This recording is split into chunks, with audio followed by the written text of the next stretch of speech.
Nous en parlions hier, plusieurs infrastructures routières ont subi la furie des eaux de pluie tombées entre le 28 et le 29 juillet.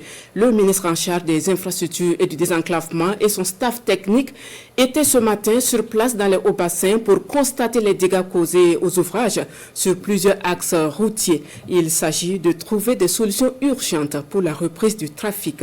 Manekayen, Salam Dabal. Adama Luc Sorgo et ses collaborateurs en visite express dans la région de Haut-Bassin.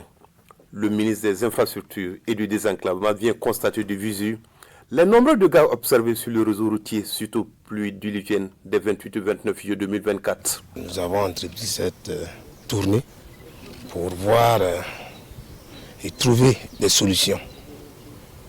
Parce qu'actuellement, que ce soit sur la route de Orodara à Badara et que ce soit sur Abama ici, on voit que le trafic est totalement interrompu.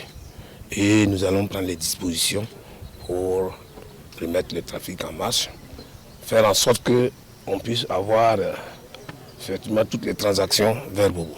Pour permettre la reprise rapide du trafic routier, des solutions à court terme sont envisagées par le ministre et ses équipes techniques. Nous allons immédiatement trouver des ponts métalliques, par exemple pour le cas de la RN8 notamment Badara, on va trouver un pont métallique pour permettre le passage des véhicules en direction de la frontière du Mali.